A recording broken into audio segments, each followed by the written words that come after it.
Había predicado durante 3 años y medio, y en tan solo una generación, sus enseñanzas transformaron el mundo. Cada uno de los ejércitos que un día marcharon sobre la tierra, todos los navíos que cruzaran los mares y todos los reyes juntos, todos ellos no llegaron a influir tanto en la historia del mundo como la vida de este solo hombre. Ahora, 2000 años más tarde, el número de sus seguidores están por toda la tierra. Son miles de millones, aunque las prácticas cristianas raramente se parecen a las verdaderas enseñanzas de Jesús. Esto ya se había profetizado.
Una mujer, un niño y un dragón. A simple vista pueden parecer los ingredientes de un cuento de terror. En realidad, las escenas que acabas de ver son parte de una profecía verídica e impresionante que fue dada al apóstol Juan hace casi 2000 años. ¿Qué nos dice esta profecía de Apocalipsis 12? ¿Señala algo que sucedió hace miles de años? ¿O describe eventos de un futuro cercano? ¿Y quiénes son la mujer, el dragón y el niño?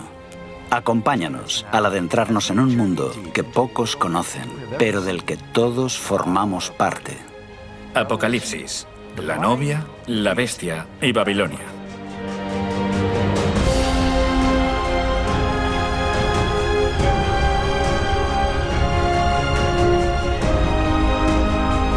En el último libro de la Biblia, Apocalipsis, al apóstol Juan se le mostró la visión de una intensa lucha entre el bien y el mal.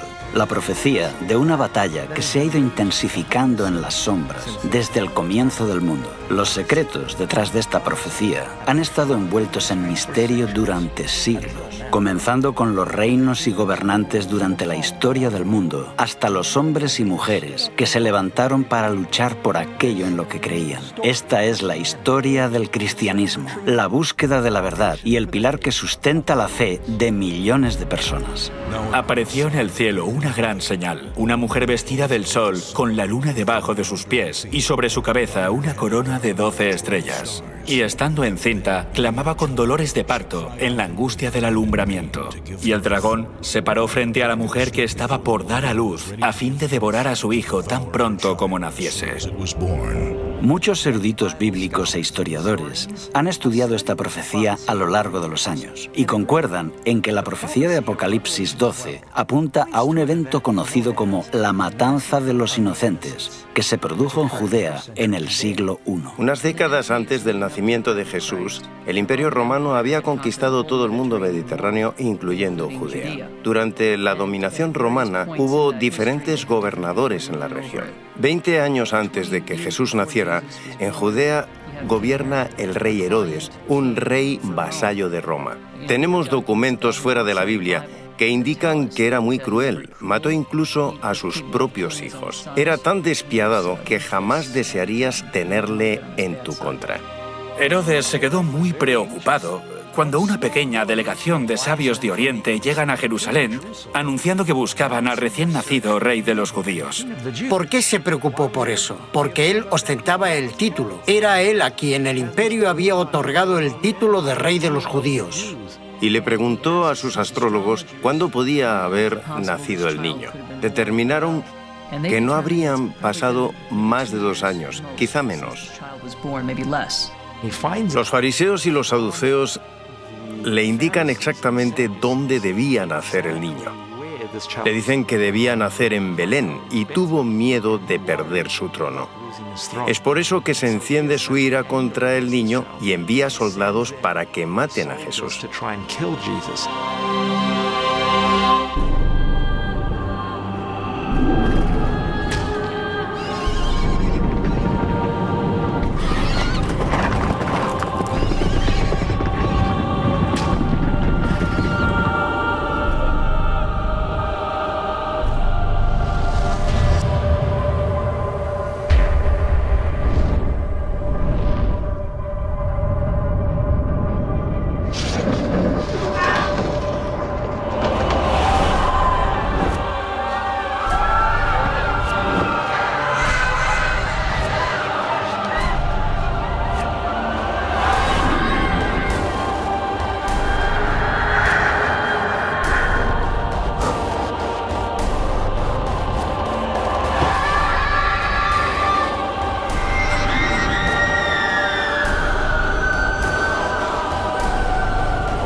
La Biblia nos cuenta que esta barbarie fue inspirada por algo más que la envidia de un rey anciano y tirano. Muchos eruditos bíblicos creen que es parte de una lucha más grande, que comenzó en el principio de los tiempos y continúa hasta el día de hoy. Para poder desvelar los secretos de esta profecía, necesitamos primero identificar a los protagonistas, la mujer, el niño y el dragón. El texto dice, apareció en el cielo una gran señal, una mujer vestida del sol, con la luna bajo sus pies y sobre su cabeza una corona de 12 estrellas. Miremos de cerca a la mujer. Sabemos que es el símbolo de alguien o algo. ¿Nos dice la Biblia lo que esta mujer representa? Maridos, amad a vuestras mujeres, así como Cristo amó a la Iglesia y se entregó a sí mismo por ella, Con este texto concluimos que la Iglesia es la novia de Cristo, pero no es solo la novia de Cristo, sino que en cierto sentido, puesto que un hombre no odia a su propia carne, la Iglesia es el cuerpo de Jesús. En la Escritura, la Iglesia está representada claramente por una mujer. La mujer representa el pueblo de Dios. Esto lo vemos en el Antiguo Testamento y en el Nuevo.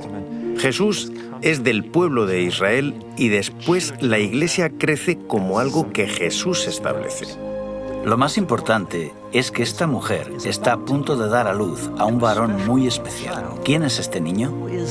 Tenemos algunas pistas. La primera es que gobierna con vara de hierro sobre las naciones. Esta es una referencia al Antiguo Testamento, donde se describe a Dios como el que gobierna sobre las naciones con vara de hierro. Después dice que es llevado al cielo. ¿Y quién es llevado al cielo? Él es el Rey de Reyes y Señor de Señores. Estas dos características señalan, sin lugar a dudas, que se trata de Jesús.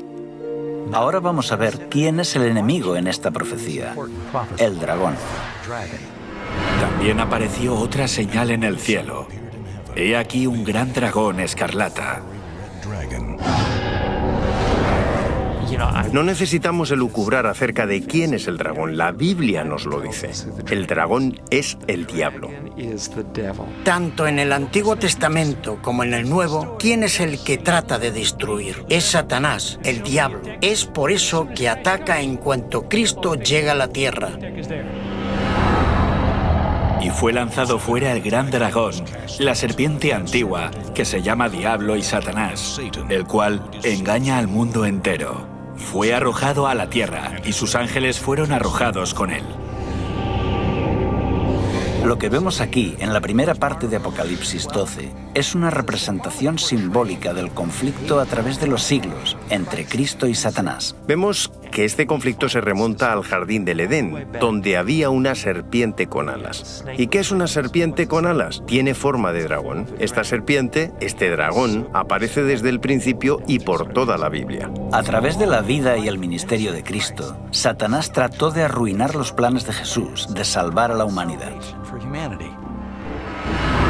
Mas él, herido fue por nuestras rebeliones, molido por nuestros pecados. El castigo de nuestra paz fue sobre él, y por su llaga fuimos nosotros curados.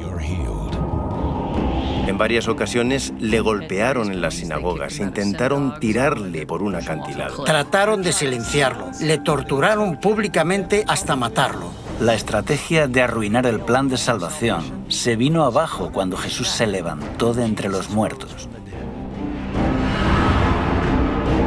Y su Hijo fue arrebatado para Dios y para su trono. Con el Hijo de Dios fuera de su alcance, el diablo dirigió toda su furia a los seguidores de Jesús, los nuevos cristianos. Primero, lo hizo utilizando el poder cruel del Imperio Romano. Y cuando vio el dragón que había sido arrojado a la tierra, persiguió a la mujer que había dado a luz al hijo varón.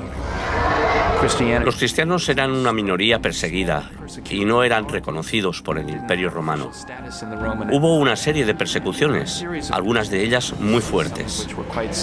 Una de las funciones de la religión en el Imperio Romano era la de asegurar el bienestar del Estado. Creían que si se adoraba correctamente a los dioses, ellos favorecían al imperio, pero la ira divina se cernía sobre el imperio si no se les adoraba de la forma apropiada. No quieren hacer sacrificios a los dioses. En ese momento el propio emperador era también un dios. Se convirtieron en el chivo expiatorio. Si algo va mal, posiblemente es porque los cristianos rehúsan venerar a los dioses como se requiere. Por supuesto tienen que castigarlos, y con frecuencia esto significa la muerte. La gente creía que los cristianos practicaban la inmoralidad cuando se reunían. Había rumores de que practicaban incesto. Los cristianos solían llamarse entre ellos hermanos o hermanas y comían la carne de Cristo. Corrían rumores de que los cristianos comían niños. Así que cuando los paganos escuchaban esto, pensaban en lo peor. Progresivamente los cristianos fueron despojados de sus cargos civiles y militares. Los libros eran confiscados y sus iglesias destruidas. Se les prohíbe reunirse, Todo esto es porque se cree que están afectando negativamente al imperio. Mientras la Iglesia primitiva sufría bajo esta persecución devastadora de Roma, las vidas de los cristianos se convirtieron en un poderoso testimonio de la verdad. Mientras los paganos vivían bajo el constante temor de la superstición, los cristianos se enfrentaban a la tortura y la muerte con una paz sobrenatural. Nerón los puso como comida para los leones. También se les ataba a unos pilares y se les ponía resina. Les prendían fuego como si fueran antorchas humanas y así podían proseguir las festividades durante la noche. Los desmembraban, los partían en dos, eran asesinados por los gladiadores. Inventaron todo tipo de torturas para librarse de los cristianos. Al enfrentarse de forma dolorosa a la muerte, a menudo cantaban y estaban alegres. Mientras miles de cristianos pagaban la pena máxima por su fe, sus oraciones y su sangre eran como semillas para que otros se convirtieran. Las personas estaban tan impresionadas con sus muertes que la reacción inmediata fue: yo también. Así que los cristianos se propagaban como la pólvora. Cuantos más morían, mayor número defendía la fe. Quiero enfatizar que la Iglesia primitiva se propaga a pesar de los continuos intentos de represión de los extremadamente autoritarios y poderosos emperadores, quienes se pusieron firmemente en contra de los cristianos. Aún así, la Iglesia sobrevive. Tertuliano dice que siempre que surge un problema, una hambruna, una enfermedad o una peste, todos dicen: los cristianos a los leones. Como si tan pocos leones pudieran comerse a tantos de ellos. Lo que quiere decir es que no hay forma de destruirlos a todos. Durante este periodo de crecimiento exponencial, los cristianos del Imperio Romano estuvieron literalmente ocultos. Este laberinto de túneles y salas bajo las ciudades de Roma se conocen como catacumbas. Es importante entender qué son las catacumbas. Algunos creen que son cuevas naturales que había bajo la ciudad de Roma y que los cristianos utilizaron. Salvo raras excepciones, las catacumbas no eran cuevas naturales, sino que fueron excavadas por los cristianos. Así que los cristianos hicieron complejos laberintos subterráneos. A veces celebraban allí los servicios donde estaban enterrados los mártires. Por otro lado, es muy significativo el hecho de que enterraran allí a sus muertos. Los cristianos creían en la resurrección del cuerpo. Esta creencia cambió con el paso de los siglos, pero sabemos que los primeros cristianos creían que su cuerpo sería resucitado. Por eso optaron por enterrar a los muertos en lugar de incinerarlos. Así que, si se les veía enterrando a los muertos, sobre todo durante las intensas oleadas de persecución, era como decirle a la policía que viniera a investigarme porque puedo ser un cristiano. En el año 306 llega al poder un nuevo emperador y la situación de pronto cambió. Constantino el Grande fue un líder militar y un político astuto. Constantino tuvo que enfrentarse a una serie de guerras civiles para poder convertirse en emperador. Sus intereses eran personales y políticos, no tenían nada que ver con el cristianismo. Desciende de la Galia, que tenía bajo su control, para enfrentarse a Magencio, en Italia. Constantino viene del norte hacia el sur, a Italia, haciendo un largo recorrido. Mientras marchaba con su ejército, una noche tuvo un sueño donde Dios vino a él y le dijo: te convertirás en cristiano, pondrás este símbolo en tu escudo y vencerás. Poco después tuvo una visión. La historia relata que fue vista tanto por Constantino como por su ejército. Levantó su vista hacia el sol y vio una cruz llena de luz y escrito en griego: en tu túnica. Bajo este signo vencerás. La historia de que había tenido este sueño aparece en una etapa relativamente temprana. Es descrito por Eusebio. Se encuentra en diferentes fuentes con diferentes versiones, pero parece que Constantino sí que dijo: he tenido este encuentro divino y un ángel me ha dicho que gracias a la señal de la cruz venceré. Constantino mandó pintar los escudos de sus tropas con el símbolo cristiano.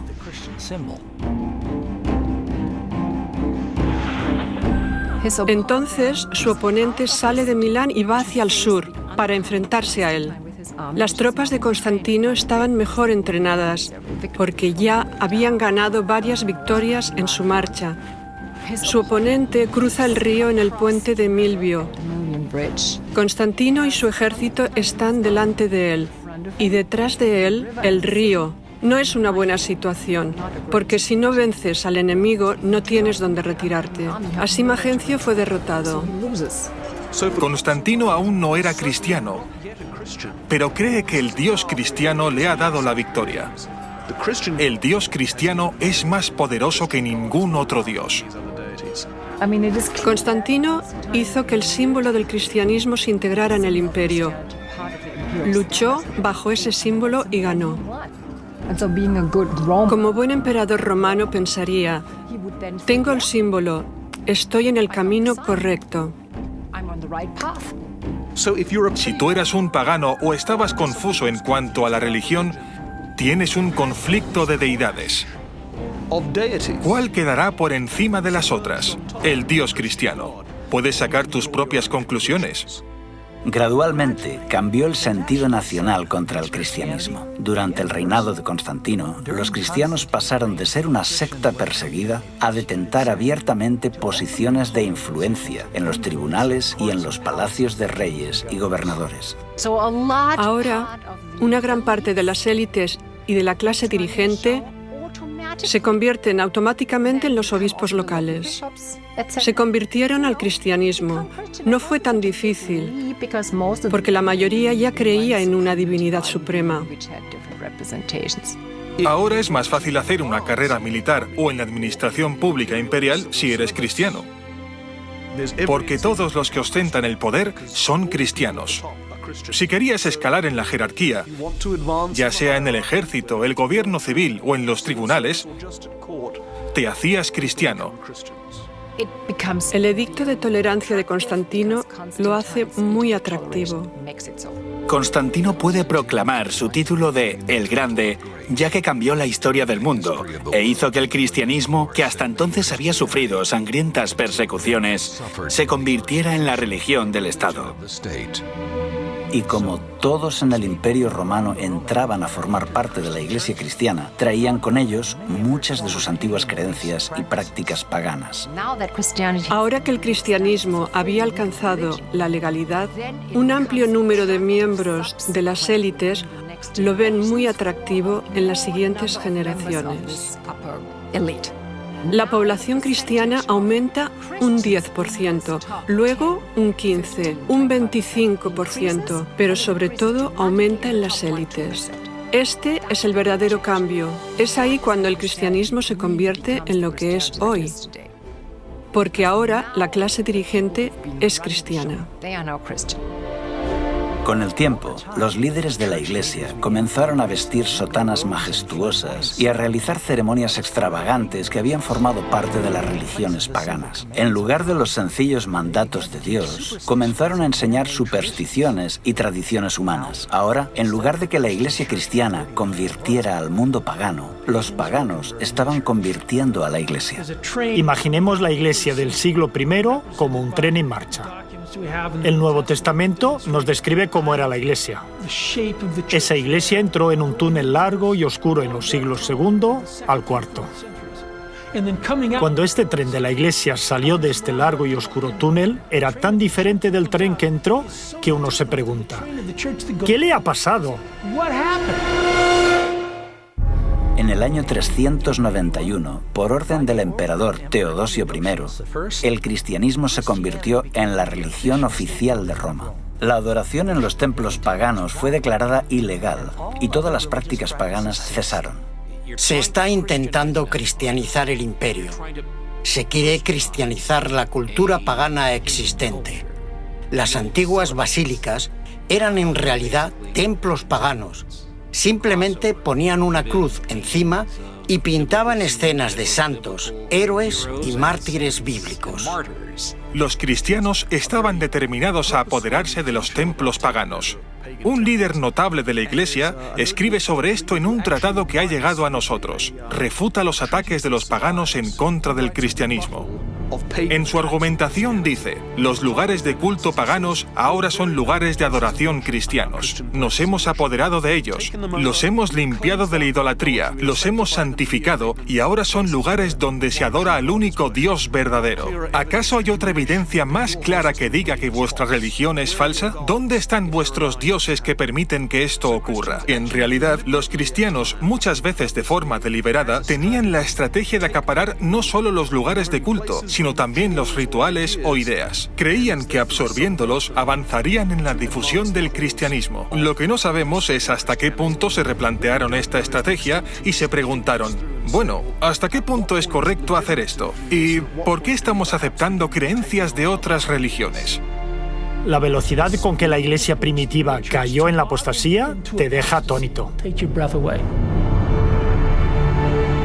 Aunque millones de paganos fácilmente se unían a la iglesia, se resistían a abandonar sus ídolos. Los romanos y los griegos estaban tan acostumbrados a estar rodeados por los símbolos de sus deidades que siguieron haciendo lo mismo dentro del cristianismo. Muchos nuevos conversos renombraron a sus antiguos dioses con nombres cristianos. Por ejemplo, Pablo, María, Pedro. La estatua de Júpiter se convirtió en Pedro. Tiene un disco solar sobre su cabeza, que indica que en realidad no es Pedro, sino una estatua pagana renombrada. En lugar de Rómulo y Remo, ¿eh? ¿Por qué no mártires? Los grandes mártires, Cosme y Damián, ¿no? Las representaciones de Isis, que aunque Grecia la había asimilado como propia, en realidad era una diosa egipcia, se convierte en la representación de María con su hijo. Ya existía la tradición de representar una madre con su hijo. Está, por ejemplo, en el mitraísmo, en Babilonia, en la antigua Persia. Parece que María adquirió algunas de las atribuciones de otras diosas. Tiene una túnica azul oscuro y está encima de una media luna. Es la madre de todos los dioses. Isis lleva en sus brazos a su hijo Horus. Esta imagen recibe un nuevo nombre, el de María con el niño Jesús. El dios Hermes se convierte en la representación de Cristo como el buen pastor. Asclepio es la imagen que sirve de modelo para muchas representaciones de Jesús. Un dios joven y vibrante, con el pelo rizado y barba corta. Pronto las estatuas de los santos y de Jesús comenzaron a adornar las iglesias. A pesar de que Dios prohíbe claramente esta práctica en los 10 mandamientos, la gente continúa venerando y rezando a estos ídolos. No te harás imágenes, ni ninguna semejanza de lo que esté arriba en el cielo, ni abajo en la tierra, ni en las aguas debajo de la tierra. No te inclinarás a ellas, ni las honrarás. Este último punto está relacionado con la veneración a María, la madre de Jesús. Si bien es cierto que María fue una mujer fiel y honrada por ser la madre de Jesús, en ningún lugar de la Biblia se enseña que deba ser divinizada o adorada. María siempre fue muy importante en la historia antigua de la cristiandad, pero en la Edad Media fue elevada a un rango de semidiosa. Creían que la Virgen María podía interceder por los culpables seres humanos ante su Hijo, totalmente virtuoso, justiciero y censurador. Es una imagen extraña, pero así es como lo muestra el arte religioso de la época. La Biblia no venera a María como a alguien más allá de lo humano. La muestra como una mujer pura y maravillosa que fue usada por Dios para dar a luz al Mesías.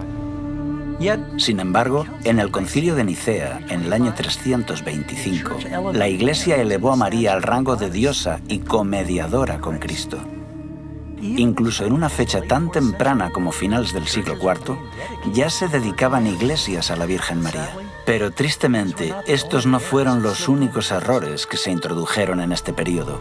En época apostólica, el bautismo era una ceremonia sagrada reservada solo para aquellos que tenían suficiente edad como para tomar una decisión racional y entregarse a Cristo. Era un testimonio público de que aceptaban a Cristo y su perdón. El bautismo, literalmente, representa morir y enterrar al viejo hombre y resucitar a una nueva vida en Cristo.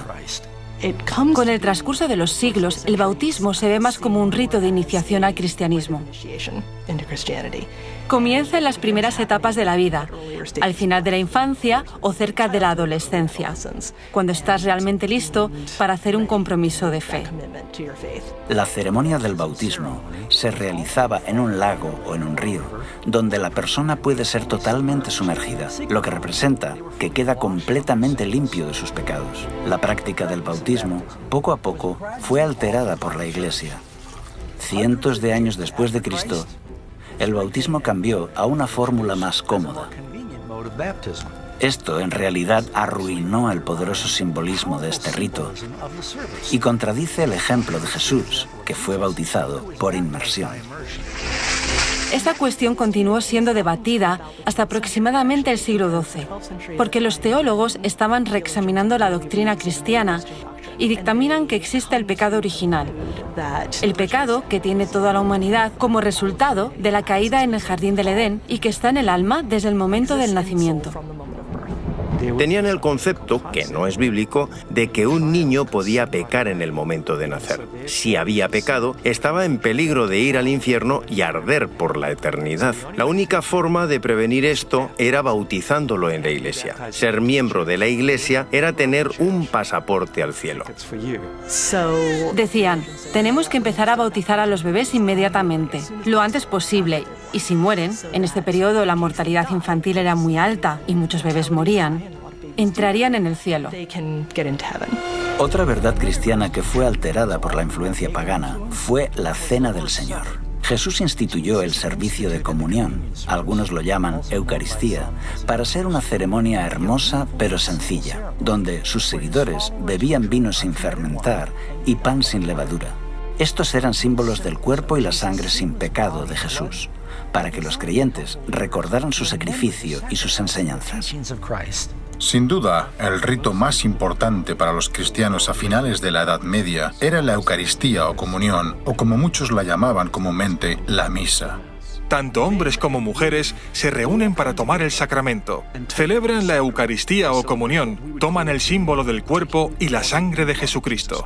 Pero, de nuevo, bajo la influencia de rituales paganos, los líderes de la Iglesia cambiaron el santo rito de la comunión en una ceremonia de magia. Con este nuevo ritual, se utilizó el vino fermentado y, según decían, el sacerdote tenía la capacidad de transformar el pan y el vino en el cuerpo y la sangre reales de Cristo. Se llama transubstanciación el concepto de que un sacerdote transforma la Eucaristía en el cuerpo y la sangre de Cristo, cuando pronuncia la fórmula hoc es enim corpus meum. Este es mi cuerpo. Eran palabras poderosas, ya que se creía que al ser pronunciadas tenían el poder de hacer que Dios transformara la naturaleza del pan y del vino en la sangre de Jesucristo resucitado. Llegaron al punto de decir, estamos creando a Dios al pronunciar las palabras mágicas. Lo que ocurría en el altar era que el pan se convertía en el cuerpo, el vino se convertía en la sangre, aunque seguían pareciendo pan y vino. Esta ofrenda del sacrificio en la Eucaristía, este sacrificio de alabanza, esta comida fraternal, ahora no solo es un recordatorio del sacrificio, sino que es un sacrificio en sí mismo que otorga la salvación. Creían y enseñaban que Jesús, en la persona del sacerdote, presentaba en la misa el sacrificio de Cristo ante Dios el Padre. Así se obtiene la bendición y la santidad que la Iglesia puede administrar a quien ella quiera en la misa. La gente creía que al celebrar una misa estabas haciendo algo bueno que era ofrecido a Dios. Esto hacía que hubiera una base teológica para repetirlo constantemente. En 1415, en el Concilio de Constanza, los líderes de la Iglesia decretaron que solo podrían beber vino los sacerdotes y los fieles recibirían tan solo el pan. Pero la Biblia dice que cuando Jesús estableció el servicio de la comunión, todos bebieron el vino. Unos 300 años después de Cristo, la Iglesia comenzó a desviarse de otro de los 10 mandamientos, el cuarto, que requiere que los creyentes recuerden el séptimo día como día de reposo. Acuérdate del sábado para santificarlo. 6 días trabajarás y harás toda tu obra, mas el séptimo día es reposo para Jehová tu Dios. En el Imperio Romano, el judaísmo era una antigua religión y como tal era respetada. Pero los judíos hicieron guerra contra Roma. Aunque al principio su cercanía al judaísmo había protegido a los cristianos, ahora les convertía en el blanco. Los judíos marginaban y perseguían a los cristianos, así que los cristianos trataron de distanciarse. Los líderes de la Iglesia comenzaron a despreciar el séptimo día de descanso de los 10 mandamientos y lo sustituyeron por el domingo, que era más popular entre los romanos. Muchos cristianos erróneamente pensaban que debían ayunar el sábado, pero podían hacer fiesta el domingo. Eso es lo que hacían los paganos. Celebraban el domingo, pero ayunaban los sábados. Este no era un concepto judío. Los judíos ayunaban el viernes y celebraban el sábado, pero algunos cristianos creían lo contrario. Si ayunas un día pero haces fiesta el siguiente, es fácil imaginar cuál de los dos se convierte en el más popular. La tercera causa es que se introduce en la Iglesia la influencia pagana del culto al sol. Cuando esta costumbre comienza a introducirse en la Iglesia, Constantino lo utiliza para exaltar el domingo, el día del sol, como un día que la gente debe adorar. Esta separación de la ley de Dios fue gradual a lo largo de los siglos. Fue aceptada tan ampliamente que la mayoría de los cristianos se sorprenden al descubrir que no tiene respaldo en la Biblia. En el año 313, Constantino publicó el Edicto de Milán, donde establecía el domingo como día de descanso. La ley dominical del emperador no tuvo nada que ver con el cristianismo. El objetivo era honrar al dios grecorromano Helios o Apolo. El emperador Constantino se convirtió al cristianismo, pero al permanecer fiel al dios Sol, el emperador Constantino trasladó el día de adoración del sábado, como lo había conservado el judaísmo, al domingo, el día del dios Sol. Desde entonces los cristianos, al menos la inmensa mayoría de ellos, celebran el culto en domingo en lugar de en sábado. Esto también quedó reflejado en otro edicto de Constantino, del año 321, cuando ordenó: En el venerable día del sol, dejen que los magistrados y las gentes residentes en las ciudades descansen. Dejen que todos los talleres se cierren. Fíjate que dice Día del Sol. Además, está documentado que Constantino el Grande hizo una ley para todo el imperio, decretando que debía guardarse el domingo como día de descanso.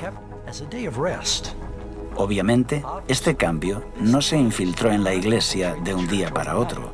La historia indica que durante décadas se consideró que tanto el sábado como el domingo eran días sagrados. En los primeros años de la Iglesia, claramente se adora el sábado judío. Pero a partir de mediados del siglo III se fue abandonando por la mayoría o estaba en proceso de abandonarse. A comienzos del siglo IV, en muchas partes del Imperio Romano, los cristianos están adorando el domingo. Durante este periodo de tiempo, muchos cristianos seguían observando el sábado y el domingo tenían un servicio recordando la resurrección. Después, cada uno se iba a su trabajo habitual. Con Constantino se habla por primera vez de transferir la solemnidad del sábado al domingo. Siglos antes, el profeta Daniel había predicho que se levantaría un poder religioso que cambiaría los tiempos y la ley. En los 10 mandamientos, solo hay una ley relacionada con el tiempo, el sábado. La doctrina del fuego del infierno también fue distorsionada por la mitología pagana.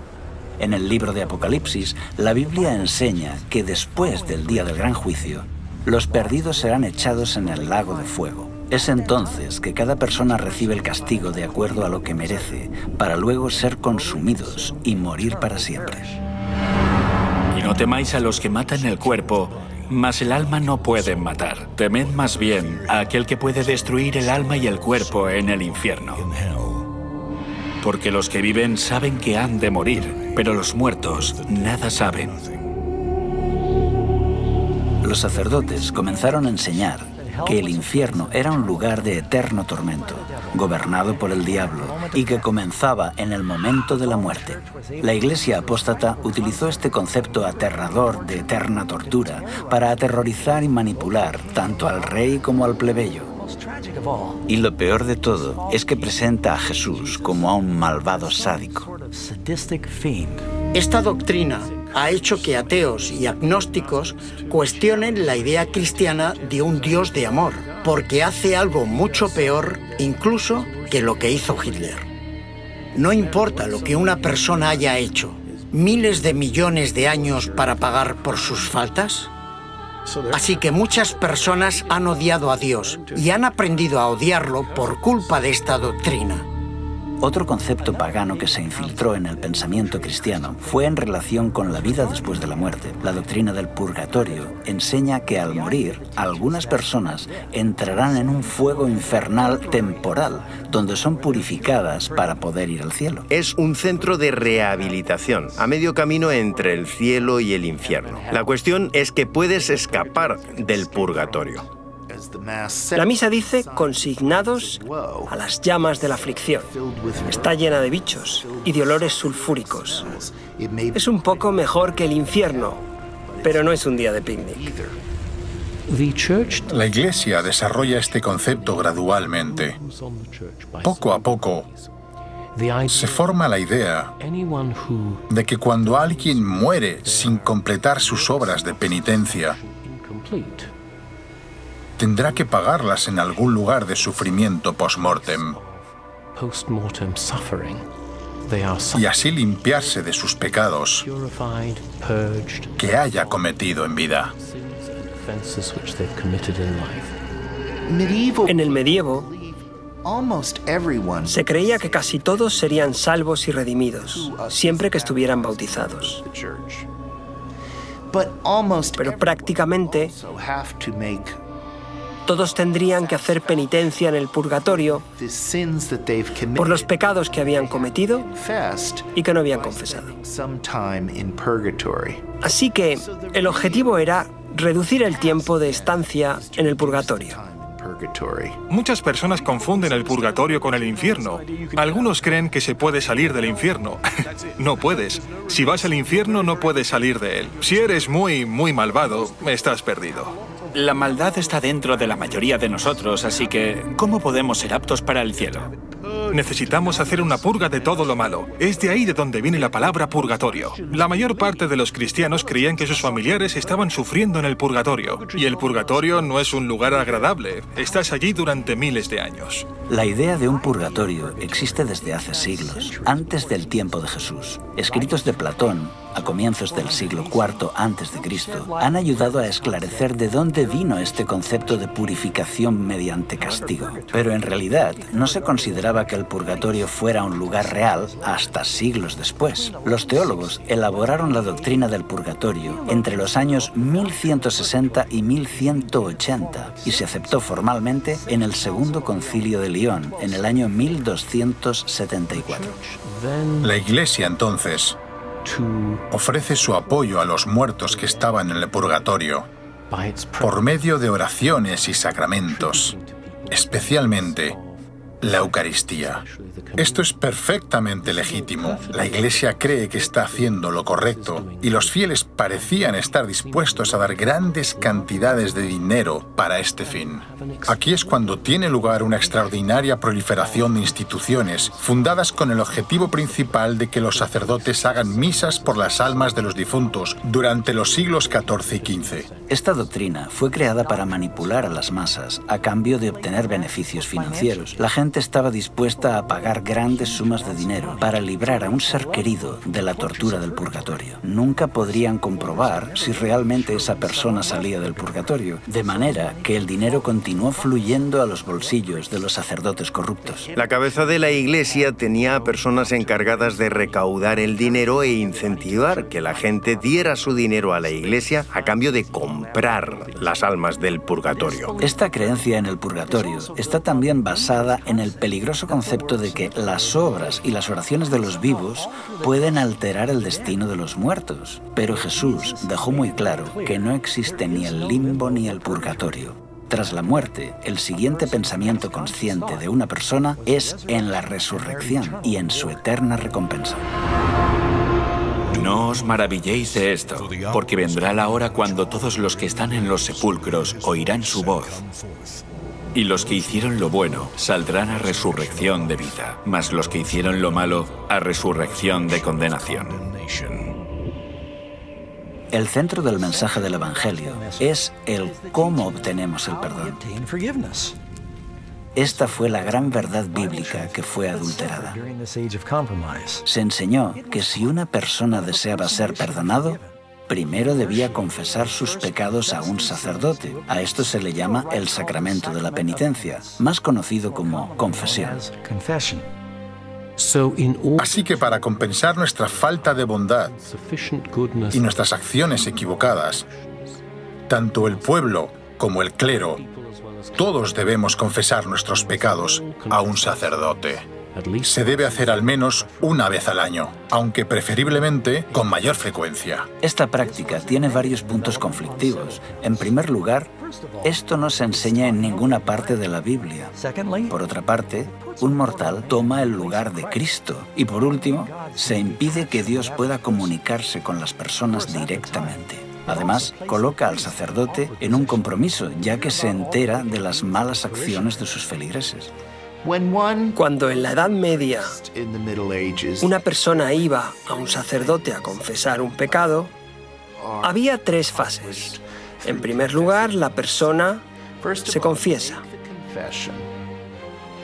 Luego el sacerdote asegura que la persona está absuelta. El pecado se ha ido. Por último, como ha violado las leyes de la Iglesia y las enseñanzas de Cristo, tiene que hacer una obra de penitencia en compensación al pecado cometido.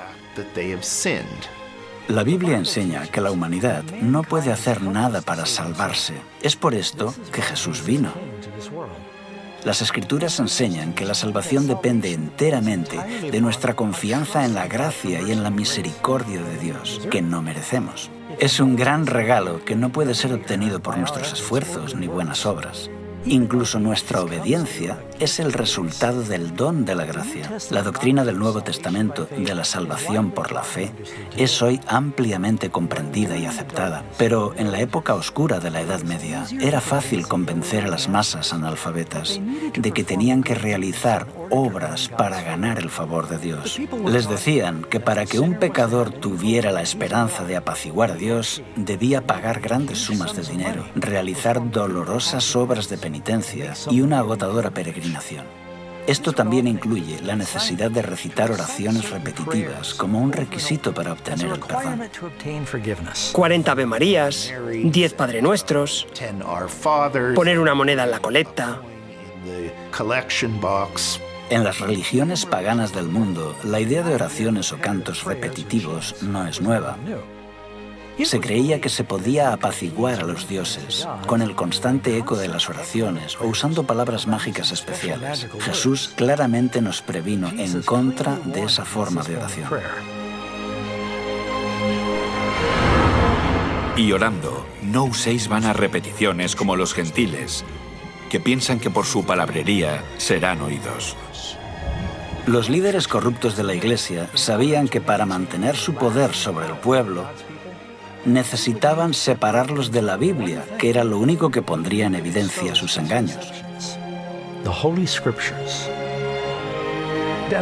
Al principio la Biblia no fue apartada de la gente, era accesible. Pero con el tiempo, las personas comenzaron a darse cuenta de las contradicciones y desafiaron al clero. Por eso les convenía que la Biblia no fuera accesible al pueblo llano. Solo los sacerdotes podían interpretar las Escrituras porque mezclaban la Biblia con la tradición. Así que la tradición era la norma para interpretar la Biblia y los únicos que entendían esta larga tradición eran los sacerdotes. Ellos podían leer las Escrituras, pero la mayor parte de la gente común no. Así se aseguraban que la Biblia se interpretara de forma que armonizara con la tradición. Desde el siglo V al siglo XV, durante 1000 años de historia, se enseñó, y así fue aceptado, que solo los líderes religiosos estaban suficientemente cualificados para explicar los textos sagrados. Al hombre común se le dijo que nunca podría comprender las Escrituras sin ayuda de un sacerdote. Con este gran engaño, los miembros de la Iglesia quedaron sumergidos en la oscuridad. Mientras tanto, la Iglesia, que antes era un baluarte de la verdad bíblica, ahora era una organización política corrupta, adornada con ceremonias espiritistas. No es de extrañar que este periodo estuviera marcado por el deterioro cultural, económico y espiritual. Es conocido como el oscurantismo. Es trágico ver cómo en tan solo unos siglos la maravillosa luz que había estado brillando por la resplandeciente Iglesia de Cristo se había disipado por tradiciones paganas. Ahora surge una mujer muy diferente para ocupar su lugar. Y vi a una mujer sentada sobre una bestia escarlata llena de nombres de blasfemia, que tenía 7 cabezas y 10 cuernos. Y la mujer estaba vestida de púrpura y escarlata y adornada de oro, de piedras preciosas y de perlas, y tenía en la mano un cáliz de oro, lleno de abominaciones y de la inmundicia de su fornicación, y en su frente un nombre escrito, un misterio: Babilonia la Grande, la madre de las rameras y de las abominaciones de la tierra. Vi a la mujer ebria de la sangre de los santos y de la sangre de los mártires de Jesús. Y cuando la vi, quedé asombrado con gran asombro. En Apocalipsis 17, Juan ve a una mujer y la describe muy diferente a la mujer pura de Apocalipsis 12. ¿Quién es esta ramera sanguinaria? ¿Y qué es la extraña bestia sobre la que está sentado? Si aún no estás sentado, ahora es el momento de que te sientes. Lo que estás a punto de escuchar puede que te resulte impactante. Solo hay un imperio, una iglesia, una institución que encaje con la descripción de esta profecía, la Iglesia Católica Romana. Esto no significa que todas las personas que profesan esta fe sean malas, o que estén perdidos, o que no sean sinceras.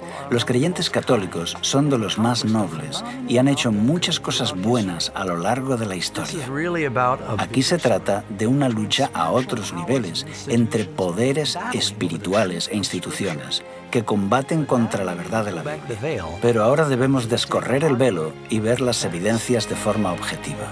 En Apocalipsis 17:1 observamos que esta mujer ramera se sienta sobre muchas aguas. Por suerte para nosotros, el ángel nos explica el significado de este símbolo en el versículo 15. También me dijo: las aguas que has visto donde la ramera se sienta son pueblos, muchedumbres, naciones y lenguas. Así que la mujer reina sobre una civilización densamente poblada.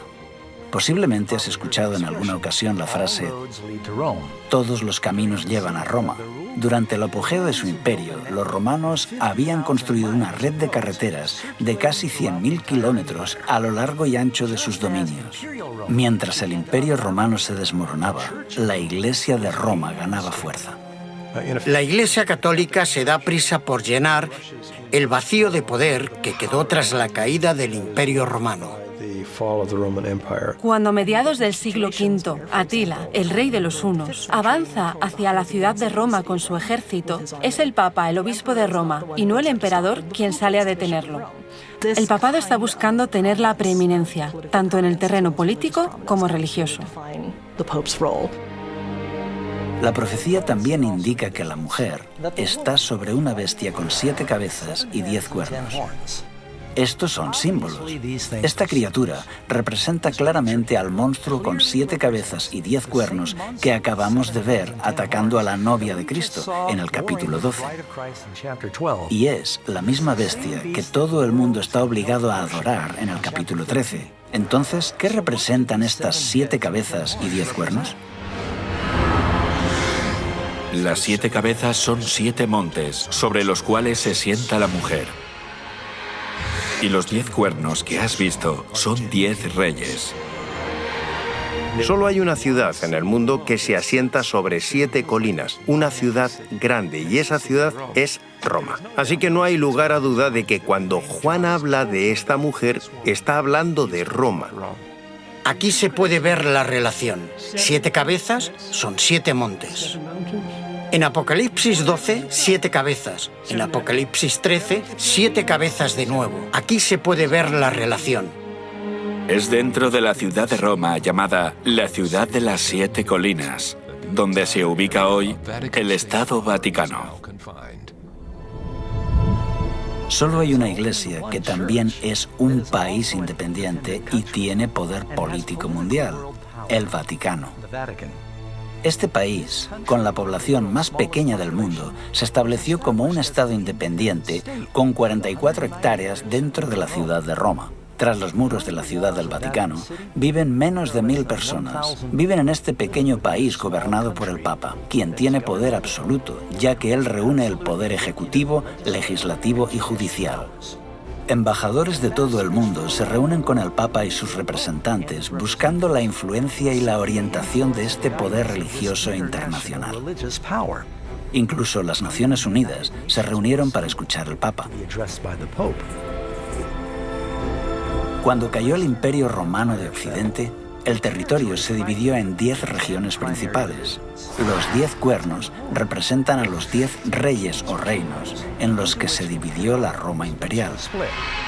Los 10 cuernos describen a Roma, que se divide en 10 reinos más pequeños.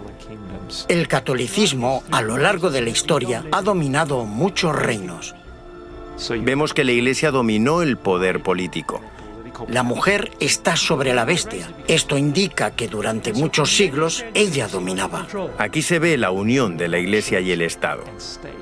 Los nombres de blasfemia son otro elemento clave de esta profecía, que apunta directamente a la Iglesia Católica Romana. Nosotros ocupamos en la tierra el lugar del Dios Altísimo. Esto pone a un hombre mortal en la posición de Dios. Esta es definitivamente la definición exacta de blasfemia. No pretendo con esto cuestionar la sinceridad de ningún papa en específico, pero la profecía está señalando a su posición, a la institución que representa. La mujer está vestida de colores singulares. Se dice que la mujer tiene colores muy concretos. Ya no viste de blanco. En cambio ahora lleva colores que representan realeza y prostitución. Estos colores en concreto vemos que aparecen en la historia de la Iglesia cristiana más adelante. Son los colores de los sacerdotes.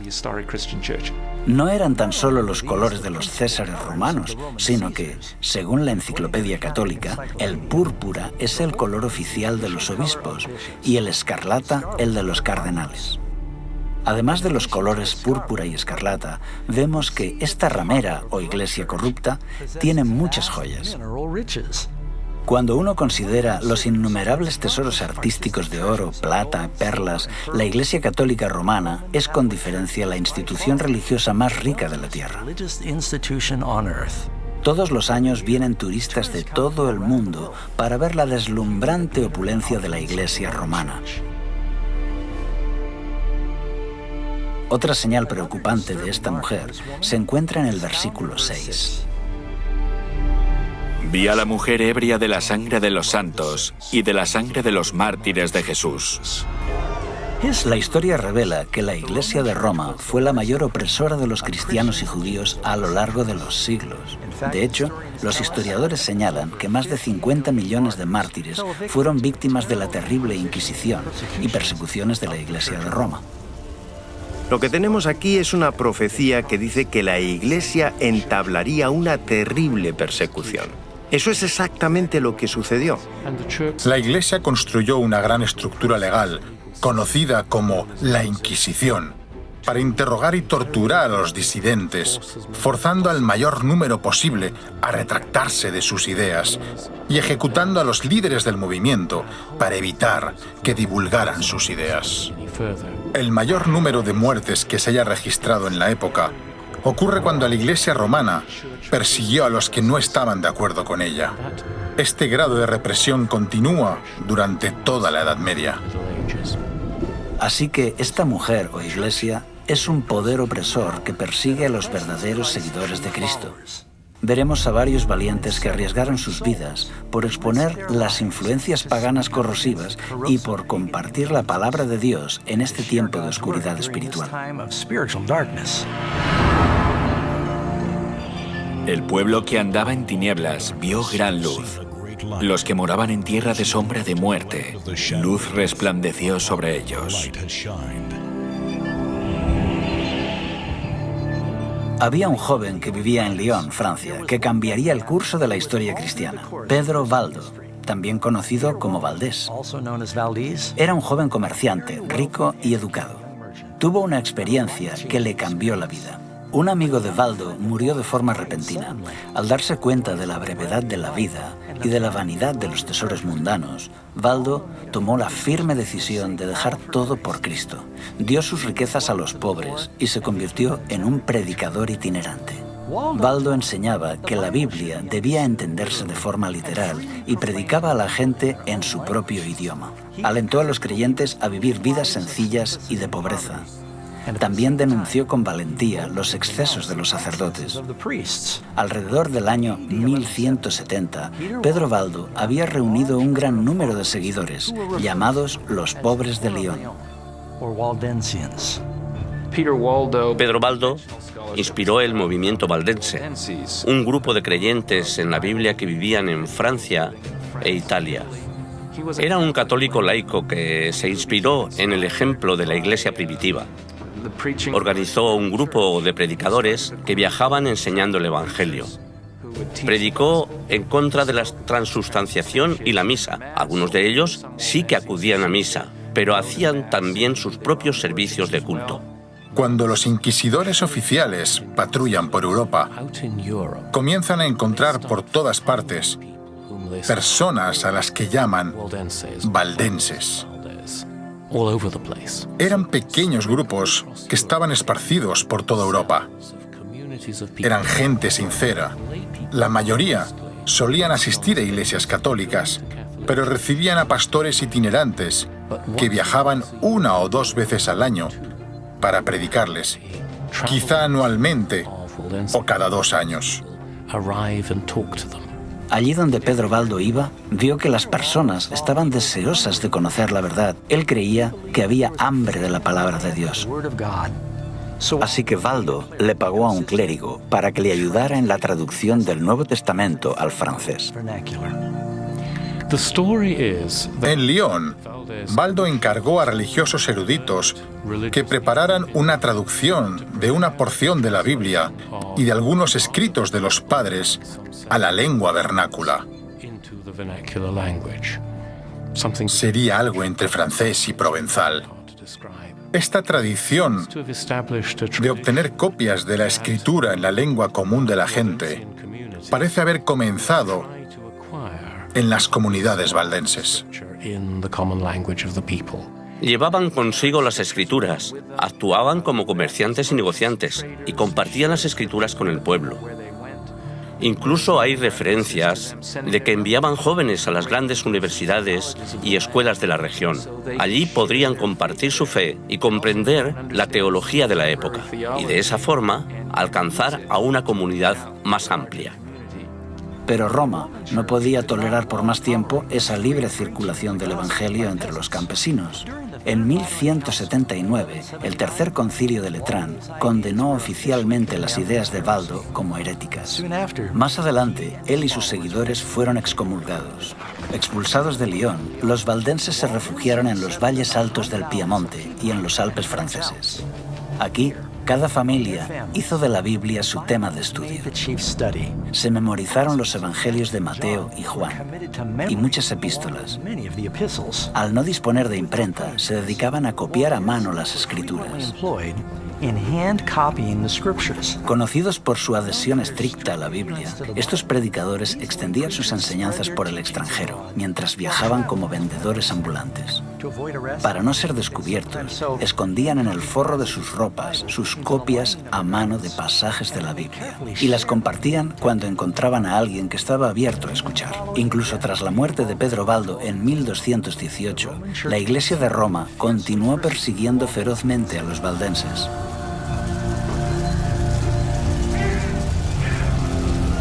Durante siglos fueron perseguidos y condenados a muerte en diferentes países europeos.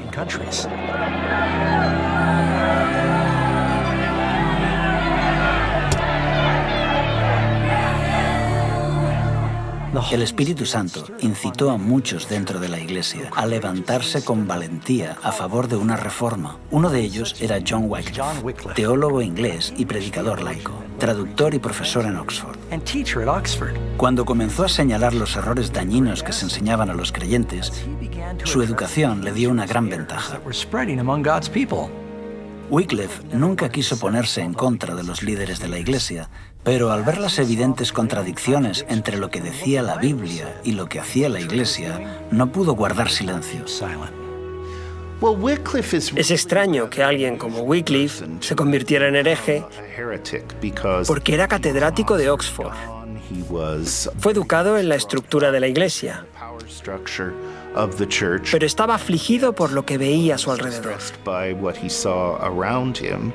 Cuando vio que Roma sustituía las Sagradas Escrituras por la tradición, acusó a los sacerdotes de privar a la gente del pan de vida.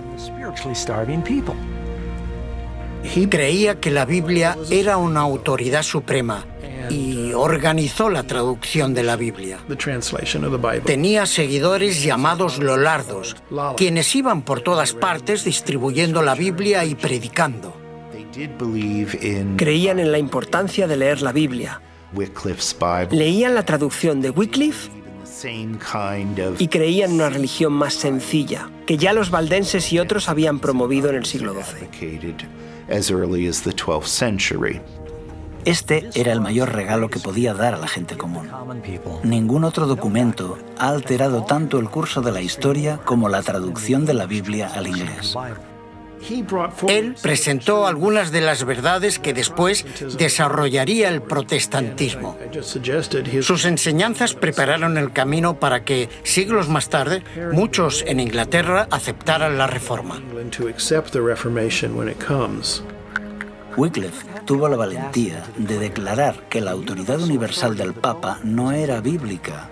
Por eso, el 22 de mayo de 1377, el Papa Gregorio condenó los escritos de John Wycliffe, indicando que sus enseñanzas eran peligrosas para la Iglesia y el Estado.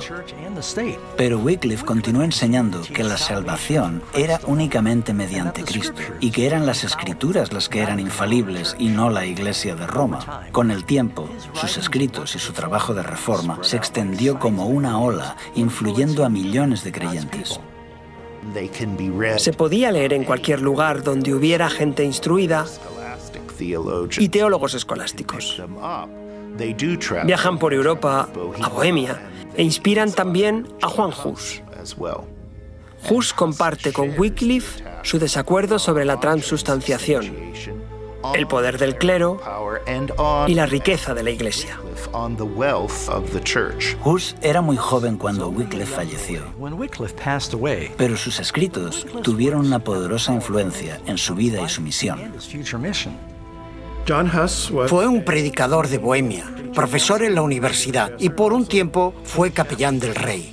Se le confió la tarea de predicar en una pequeña capilla que acababa de ser inaugurada, la capilla de Belén. Igual que Wycliffe, Juan Hus predicó las Escrituras en el idioma del pueblo, una práctica que ahora la Iglesia había prohibido, pues toda la misa se hacía en latín. Predicó en la lengua vernácula, Los bohemios tenían las escrituras en su propio idioma, a pesar de los concilios de la Iglesia. Es por esto que entra en contacto con las enseñanzas de Wycliffe. Especialmente ataca la transustanciación y la riqueza y el poder de la Iglesia. Caminando un día por la ciudad, Hus vio dos pinturas que dos hombres mostraban a modo de protesta silenciosa. Cada uno de los lienzos reflejaba una escena diferente. En uno de ellos estaba la imagen humilde de Jesús entrando en Jerusalén con sus discípulos. En el otro lienzo estaba la imagen del Papa vestido con ropas ricas y lujosas, transportándose en una litera y seguido por una majestuosa procesión. Las pinturas presentaban el contraste entre Jesús, quien dijo que las zorras no tienen guaridas y las aves de los cielos nidos, pero el Hijo del Hombre no tiene dónde reclinar su cabeza, con el esplendor y la magnificencia del palacio papal y su séquito. Movido por estas imágenes, comenzó a denunciar públicamente el orgullo, la ambición y la corrupción del clero. Sin miedo, hizo un llamado de reforma a la Iglesia. Si había que interpretar las Escrituras según lo que la Iglesia creía, ¿cómo se podían corregir sus errores? No hay nadie que revise los errores. No se puede corregir a la Iglesia. Creo que este es el problema de base, el problema que hizo que la Iglesia comenzara a equivocarse y siguiera equivocándose. Juan Hus fue invitado a Constanza, Alemania, a defender sus críticas a la Iglesia de Roma.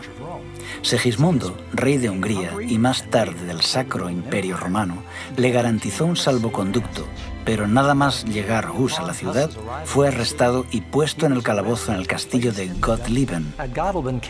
El rey Segismundo estaba muy enfadado porque habían encarcelado a Hus y amenazó al concilio de la Iglesia, pero el concilio convenció a Segismundo de que las promesas hechas a un hereje no eran vinculantes. El 6 de julio de 1415, el concilio se reunió en la catedral después de la misa. Es entonces cuando Juan Hus es llevado a juicio. Se le pidió que defendiera su posición. Mientras lo hacía, afirmaron que había dicho una herejía. Así fue atrapado y condenado por herejía. Los guardias se lo llevaron para ser ejecutado. En el lugar de su ejecución, Hus se mantuvo firme. Mientras subían las llamas, pudo elevar su voz en canto. Al morir, Hus predijo que en 100 años Dios levantará a un hombre cuyo clamor por una reforma no podrá ser reprimido. Martín Lutero creció en un hogar humilde en Mansfield, Alemania. Teólogo, compositor y sacerdote, es posiblemente el reformador más conocido del siglo XVI. Nació el 10 de noviembre de 1483, casi 70 años después de que Juan Hus muriera en la hoguera. Nació en una familia trabajadora de clase media y tenía varios hermanos y hermanas. Lutero desarrolló un carácter firme. La familia de Lutero fue hasta cierto punto una familia de grandes triunfadores. Fueron muy estrictos con el joven Martín, según contó el propio Lutero. Querían que su hijo tuviera estudios universitarios. De joven se preparó para ser abogado. Tuvo una experiencia impactante que cambió el curso de su vida para siempre. Lutero estaba atrapado en una tormenta y teme por su vida. Está fuera y tiene miedo de que le alcance un rayo. Los relámpagos caen delante y detrás de él, a un lado y a otro. Lleno de terror, clama y promete que si un santo le salva, se hará monje. Clamó a Santa Ana, la santa de las causas perdidas. Santa Ana, líbrame y me haré monje. Y cumplió su palabra. A pesar de las furiosas protestas de su padre, Lutero dejó sus estudios de Derecho, vendió sus libros y entró en el monasterio agustino de Erfurt. para dedicarse por completo a la vida monástica. Con un anhelo desesperado por obtener la salvación, practicó ayunos frecuentes y largas horas de oración. Vivía de forma muy austera y sus confesiones no tenían fin. Si algunos consiguieran entrar en el cielo por su vida de monje, yo sería uno de ellos. Había un confesor que percibió en Lutero un alma especialmente sensible. Este confesor se dio cuenta de que Lutero necesitaba enseñar la Biblia. Así que Lutero se convierte en profesor de teología y predicador en la iglesia local, además de miembro de la comunidad religiosa de los monjes agustinos. Básicamente, desempeña 3 trabajos. En Wittenberg aprendió a estudiar la Biblia en las lenguas originales. Pronto comenzó a compartir en sus clases las verdades que estaba aprendiendo, y a sus estudiantes les encantaba. En 1510, Lutero hizo una peregrinación para visitar la sede de la Iglesia en la ciudad santa de Roma. Le repugnó presenciar la terrible avaricia y maldad que vio a todos los niveles del clero. Tenía grandes esperanzas puestas sobre la ciudad santa, pero se derrumbaron al contemplar el estilo de vida decadente de los monjes y sacerdotes. Esto estaba en fuerte contraste con la vida humilde en Alemania, pero su mayor descubrimiento estaba aún por llegar. Estaba en Roma subiendo por las escaleras de Pilato cuando escuchó una voz que decía: «El justo por la fe vivirá». Así que subía por la escalera de Pilato de rodillas, porque afirmaban que esto hacía que te quemaras menos tiempo en el purgatorio. Mientras miraba a su alrededor, de pronto pensó: ¿qué estamos haciendo? La Biblia dice que uno se salva por la fe, así que se levantó y se fue. Esto marcó un antes y un después. Lutero llegó a comprender la importancia de confiar en los méritos de Cristo para obtener el perdón. Tras regresar de Roma en 1512, Lutero fue galardonado con un doctorado en divinidades por la Universidad de Wittenberg. Comenzó a predicar valientemente que los cristianos no deben aceptar ninguna doctrina ajena a la Biblia. Este principio de sola escritura será el lema de la lucha de la Reforma. En 1520, presenta una serie de 3 tratados donde explica que las tradiciones de la Iglesia se han corrompido por añadidos humanos y que la Iglesia solo debe seguir el testimonio de la Biblia. Esto es lo que explica el declive de la Iglesia, que la gente perdió de vista la Biblia y la capacidad de leerla por sí misma. Había una barrera entre el pueblo y la Biblia, entre los fieles y Cristo. Cuando Martín Lutero y sus colegas declararon que la Biblia era la única autoridad válida, comenzó el resurgir de la Iglesia. Sola escritura, tota escritura, prima escritura, y hacen que la situación cambie. En la misma época, Roma estaba excavando el suelo para la construcción de la nueva y magnífica Basílica de San Pedro. La Iglesia envió a Alemania a Johann Tetzel para vender indulgencias con el fin de recaudar los fondos necesarios para la catedral. La Iglesia cree no solo que sus servicios y ofrendas pueden ayudar a los muertos, también dice que el jefe de la Iglesia de Occidente, el Papa, gracias a la gran abundancia de gracia acumulada en la Iglesia, puede declarar que los pecados de alguien quedan borrados tras su muerte. Esto es lo que recibe el nombre de indulgencia. La indulgencia plenaria absolvía a la persona de todos los pecados cometidos hasta ese momento y, según decía la Iglesia, aceleraba el proceso del purgatorio, llevando a la persona directamente al cielo. A finales de la Edad Media, la Iglesia está convencida que puede decirle a la gente: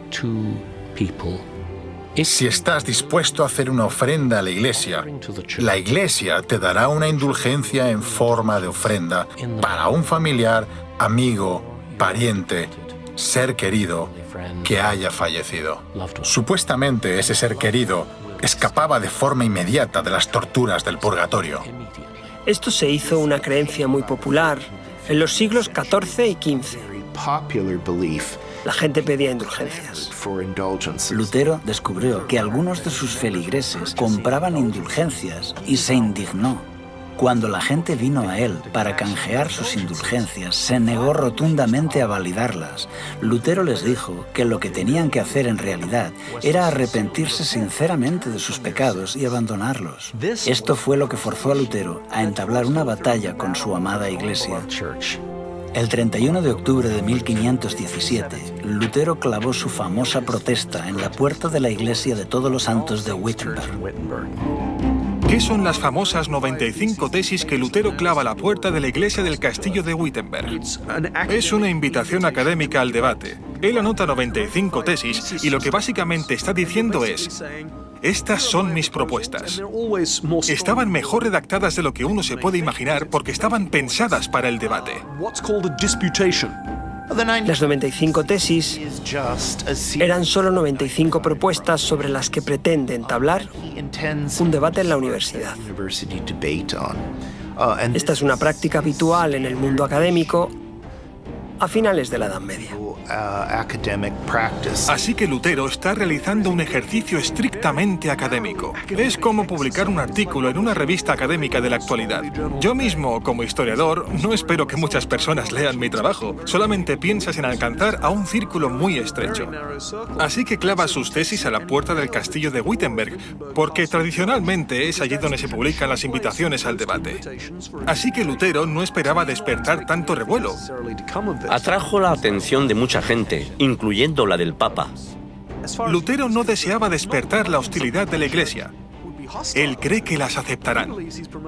De hecho, si nos remontamos a los padres de la Iglesia, incluyendo a San Agustín, encontramos en sus escritos muchos puntos que concuerdan con lo que Lutero decía. Así que Lutero esperaba que la gente dijera: «Oh, genial, gracias por aclararlo». Tal vez fue un poco ingenuo, pero posiblemente es el resultado de su formación académica.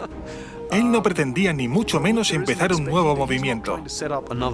Pero lo que en realidad sucedió es que la Iglesia no aceptó lo que Lutero tenía que decir. Se emitió una bula papal. La bula es un decreto de la Iglesia.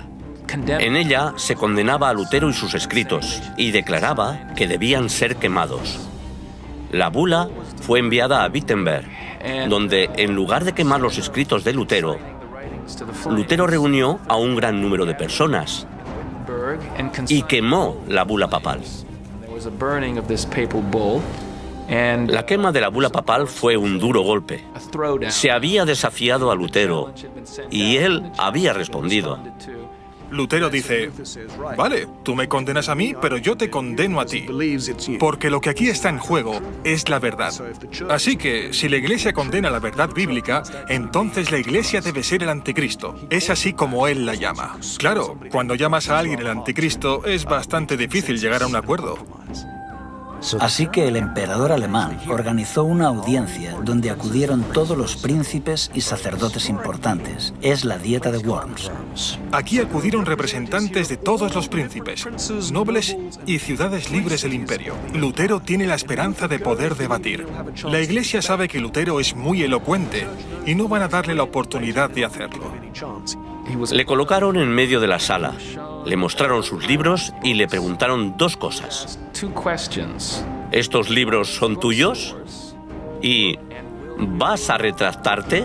¿Rechazas las doctrinas que has escrito en ellos? No respondió inmediatamente. Dijo: «Sí, son mis libros, pero en ellos hay muchas cosas escritas y necesito tiempo para pensarlo».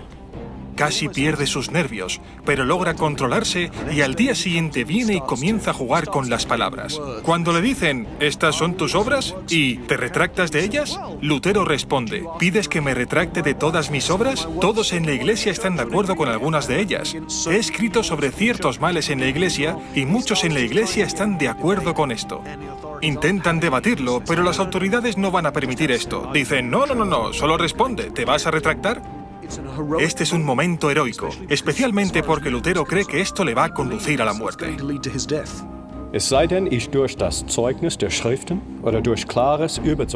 A menos que se me convenza mediante el testimonio de la Biblia o claros argumentos de la razón, pues no creo ni a papas ni concilios. He sabido que muy a menudo han errado y se han contradicho entre sí. Mi conciencia está cautiva de la palabra de Dios. No puedo retractarme y no me retractaré de nada. Pues ir contra la conciencia no es seguro ni correcto. Esta es mi posición. No puedo obrar de otro modo. Que Dios me ampare. Amén.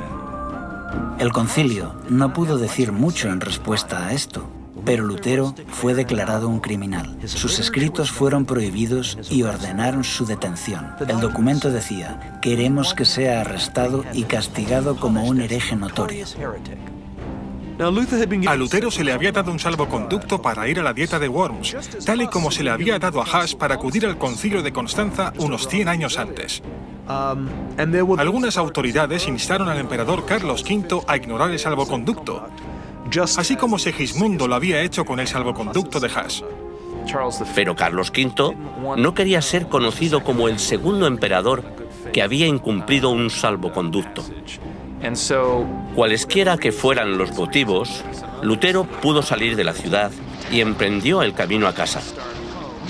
Creía que posiblemente alguien lo mataría en el camino, porque había una recompensa por su cabeza. En lugar de eso, Lutero fue secuestrado por agentes de Federico el Sabio, quien había decidido esconder a Lutero por un tiempo.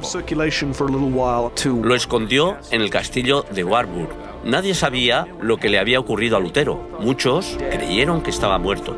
Durante un año, en este exilio solitario al que Lutero se refiere como mi Patmos, el ex sacerdote continuó su prolífico trabajo de escritura. Incluso se las arregló para traducir el Nuevo Testamento del griego al alemán. 72 años antes de que Lutero completara su traducción del Nuevo Testamento, Gutenberg había cambiado la historia con la invención de la imprenta. Con esta nueva e increíble tecnología, la verdad de Dios comenzó a extenderse por toda Europa como las hojas de otoño. Así que en medio de esta gran reforma, el Señor armó a su pueblo con la espada de su palabra. Sobre esta misma época, se levantaron otros grandes campeones de la verdad dentro de la Iglesia de Roma. Entre estos hombres valientes que exhortaban al pueblo para que regresaran a las Escrituras, se encuentra Philip Melanchthon, William Tyndale, Juan Calvino y John Knox, por nombrar solamente algunos de ellos.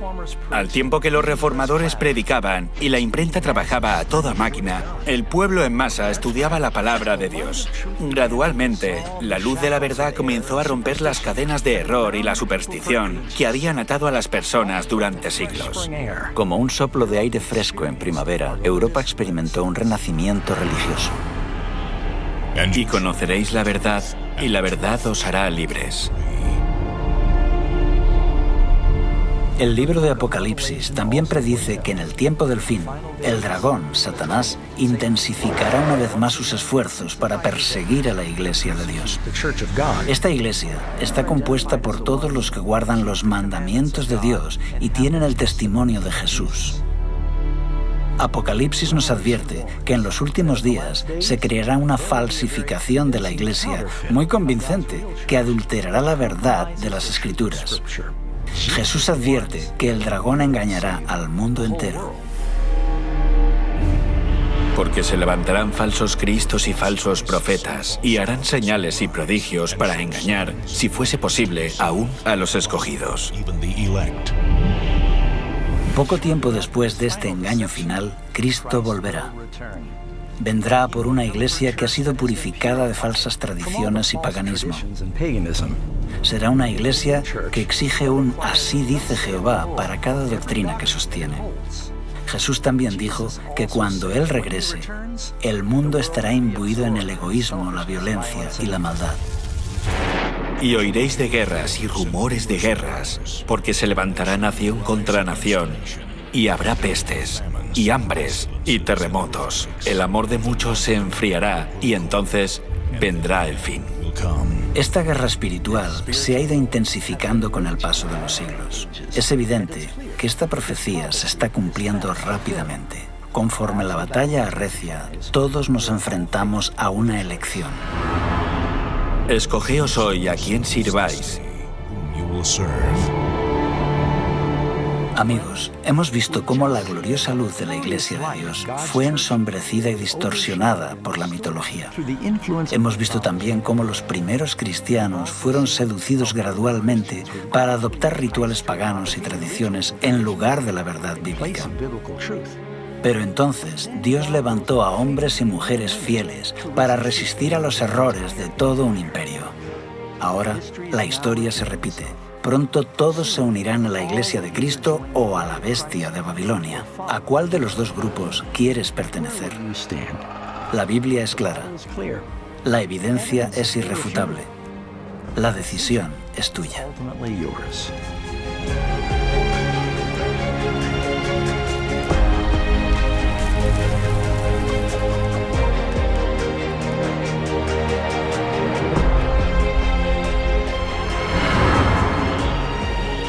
Ciertamente vengo en breve.